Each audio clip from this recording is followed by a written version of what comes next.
Assalamualaikum warahmatullahi wabarakatuh. Sebelumnya, perkenalkan nama saya Mufariha Arifin, NIM 212101010021. Di sini saya akan mempresentasikan materi yang pertama, yaitu tentang Pancasila sebagai ideologi negara. Pancasila merupakan dasar negara Indonesia yang dijadikan sebagai dasar untuk mengatur penyelenggaraan pemerintah negara. Pancasila juga selain menjadi sumber hukum dasar nasional, juga sebagai ideologi negara yang bersarana pemersatu masyarakat dan pengarah motivasi bangsa untuk mencapai cita-cita serta secara lebih luas. Pancasila juga merupakan rumusan dan pedoman berbangsa dan bernegara bagi seluruh rakyat Indonesia. Dan Pancasila juga sebagai pilar ideologi negara Indonesia. Kata ideologi sendiri merupakan suatu gabungan dari bahasa Yunani, yaitu ideos dan logos. Ideos berarti ide, gagasan, tujuan, cita-cita, sudut pandang, pemikiran, dan pengetahuan. Sedangkan logos berarti hasil pemikiran. Ideologi dapat diartikan ilmu yang mencakup ilmu kajian asal mula, juga hakikat buah pikir atau gagasan. Ideologi juga dapat disebut sistem yang mengatur seluruh hasil pemikiran tentang kehidupan, lalu melengkapinya dengan berbagai sarana, juga kebijakan serta strategi, di mana tujuannya ingin dicapai atau sesuai dengan kenyataan nilai-nilai yang ada dalam filsafat yang menjadi sumbernya. Menurut Kamus Besar Indonesia juga, bahwasannya ideologi merupakan sebuah pemikiran atau kepercayaan yang dimiliki oleh banyak orang dalam suatu negara atau kelompok yang mempunyai tujuan dan bimbingan dalam hidupnya. Ideologi Pancasila menjadi pedoman pemikiran bangsa Indonesia, yaitu sebagai basis pemikiran. Dari pedoman tersebut digunakan oleh bangsa Indonesia menjadi kepercayaan yang dapat menjadi alat pemersatu bangsa, yang artinya bahwa Pancasila alat untuk menjaga keutuhan negara Republik Indonesia, yang ditunjukkan pada sila ketiga Pancasila, sila Persatuan Indonesia, yang menunjukkan Pancasila menjunjung tinggi pemersatuan bangsa untuk mencapai suatu tujuan negara, serta menjadi suatu pedoman hidup yang dapat menjaga keutuhan negara. Cukup sekian yang dapat saya sampaikan. Baik, Assalamualaikum warahmatullahi wabarakatuh. Di sini saya akan menambahkan materi tentang Pancasila sebagai ideologi negara yang sebelumnya sudah disampaikan oleh saudari Arin Mufariha. Menurut Notonegoro, ideologi negara juga sebagai cita-cita negara atau cita-cita yang menjadi basis bagi suatu teori atau sistem kenegaraan yang pada hakikatnya merupakan asas kerohanian yang antara lain memiliki ciri-ciri sebagai berikut. Yang pertama, memiliki derajat yang tertinggi, yaitu sebagai nilai hidup kebangsaan. Yang kedua, mewujudkan suatu asas kerohanian, pandangan dunia, pandangan hidup yang dipelihara, dilestarikan kepada generasi berikutnya untuk diperjuangkan dan dipertahankan dengan kesediaan berkorban.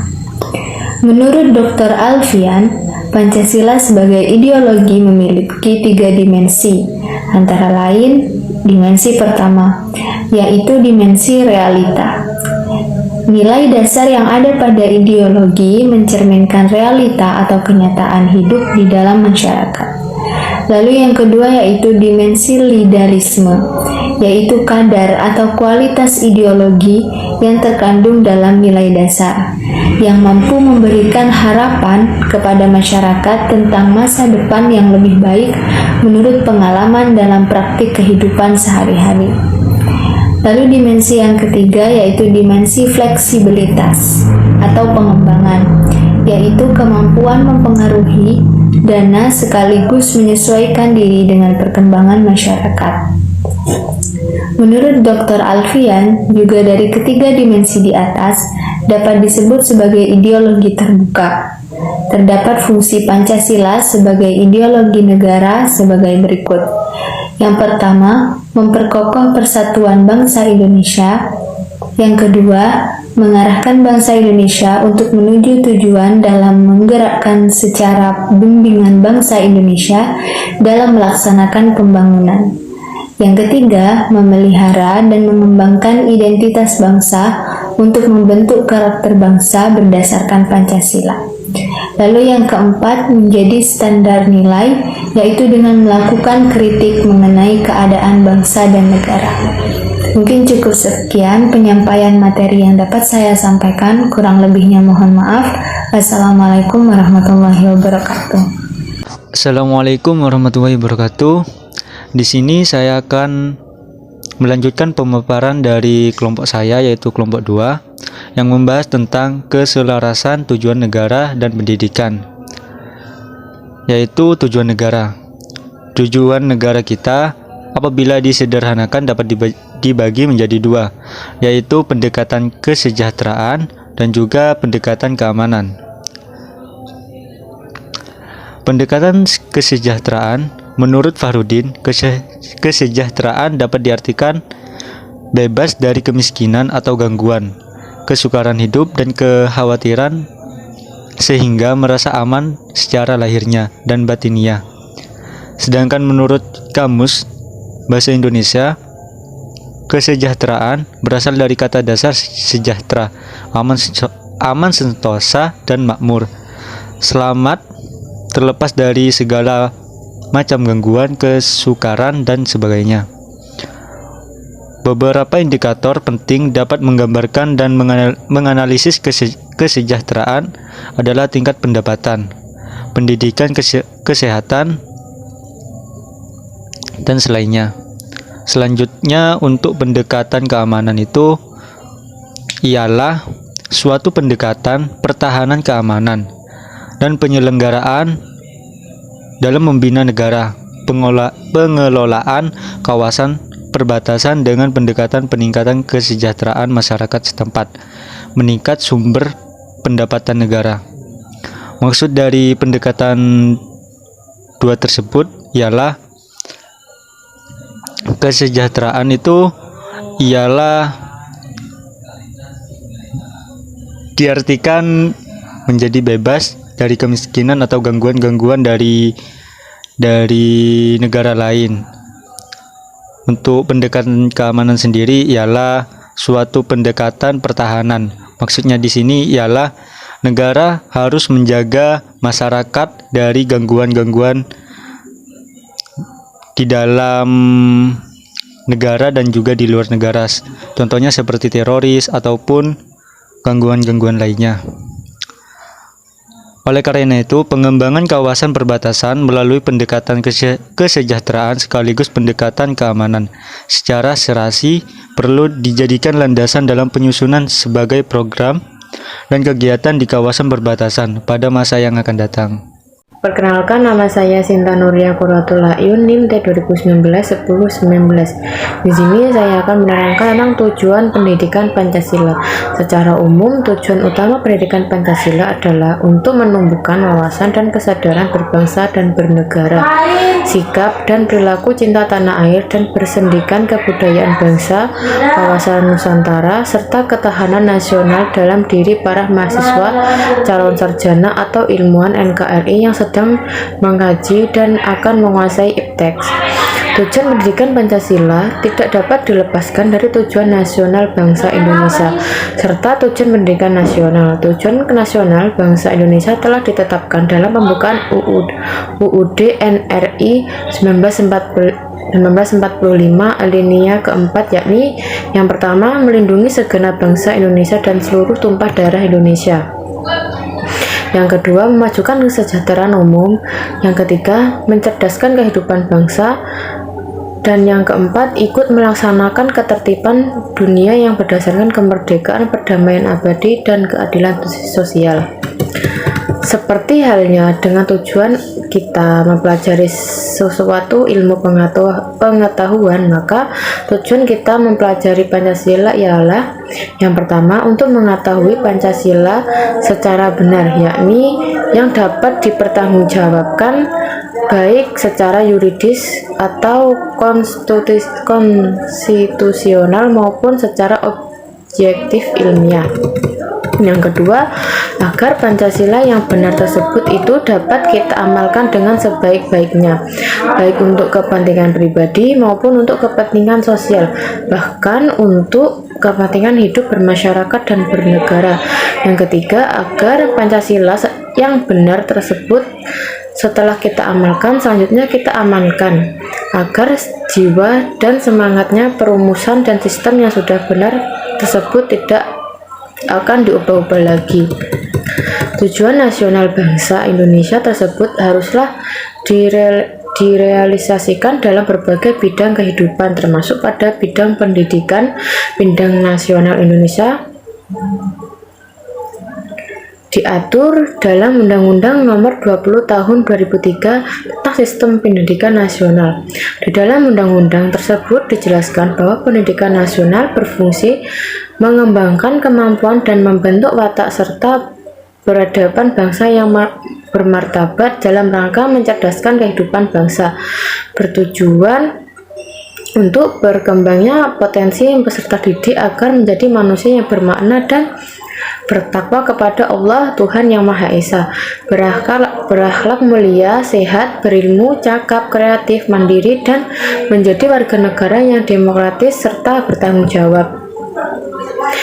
Dengan demikian, melalui tujuan negara dan tujuan pendidikan Pancasila, setiap warga negara Indonesia diharapkan mampu memahami, menganalisis, dan menjawab masalah-masalah yang ada dihadapi oleh masyarakat bangsanya secara berkesinambungan dan konsisten dengan cita-cita dan tujuan nasional seperti yang digariskan dalam pembukaan UUD 1945 serta pada saatnya dapat menghayati filsafat dan ideologi Pancasila sehingga menjiwai tingkah lakunya selaku warga negara Republik Indonesia dalam melakukan profesinya.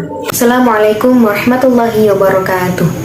Perkenalkan, nama saya Mazda Umaziyah dengan NIM 212101010066. Di sini saya akan menjelaskan tentang tujuan filsafat pendidikan. Tujuan filsafat pendidikan sendiri merupakan suatu inspirasi terbentuknya suatu pendidikan agar berjalan secara kondusif. Tujuan pendidikan sendiri ada 4. Yang pertama adalah tujuan nasional, yakni pembentukan suatu karakter untuk mencintai tanah air ini, seperti toleransi, tolong-menolong, belajar, dan lain sebagainya. Yang kedua yakni tujuan institusional, yakni bekal apa yang harus kita miliki, kemampuan apa yang harus kita miliki sebagai lulusan dari lembaga pendidikan tersebut. Yang ketiga adalah tujuan kurikuler, yakni kreativitas yang harus kita asah setelah kita menjadi alumni atau lulus dari lembaga tersebut. Yang terakhir adalah tujuan instruksional.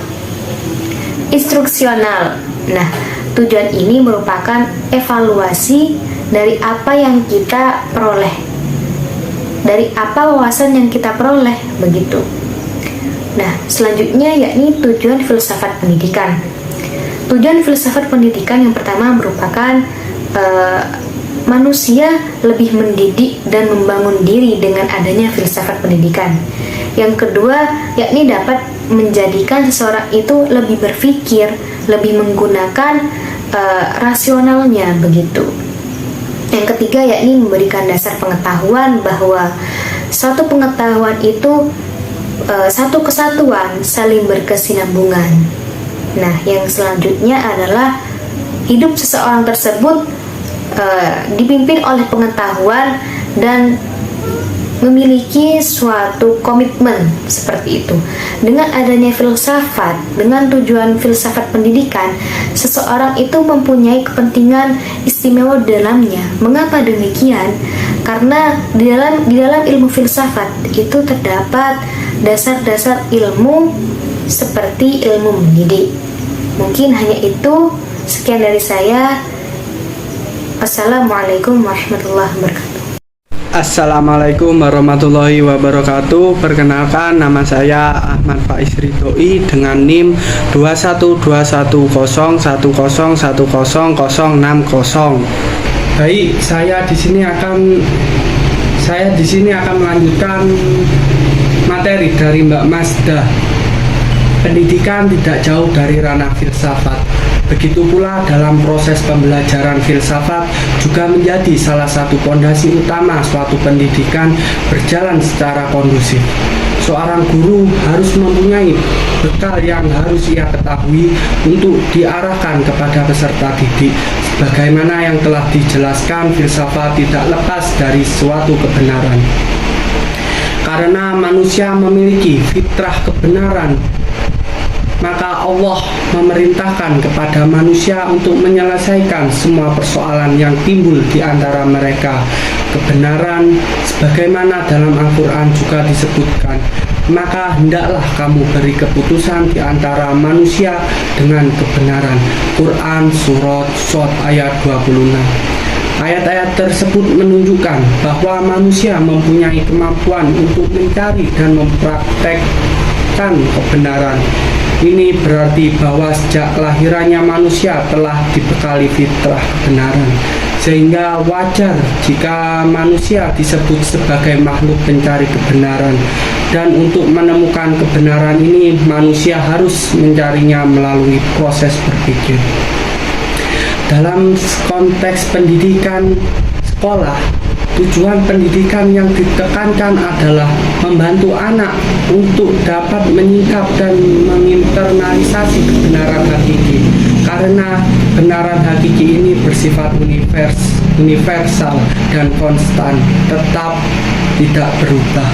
Maka hal ini harus menjadi tujuan murni pendidikan, sebagaimana dijelaskan sebelumnya, bahwa pendidikan merupakan usaha sadar yang dilakukan pendidik dalam rangka mempersiapkan peserta didik untuk meyakini, memahami, dan mengamalkan ajaran Islam melalui kegiatan bimbingan,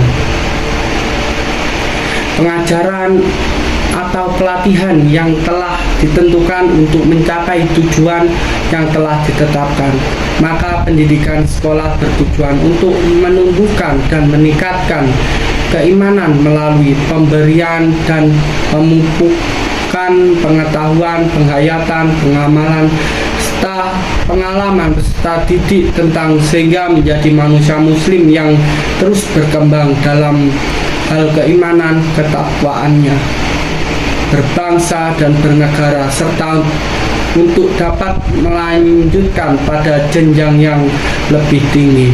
Sekian video presentasi dari kelompok 2. Apabila ada salah kata, saya perwakilan dari kelompok 2 meminta maaf yang sebesar-besarnya. Wallahul muwaffiq ila aqwamit thoriq. Wassalamualaikum warahmatullahi wabarakatuh.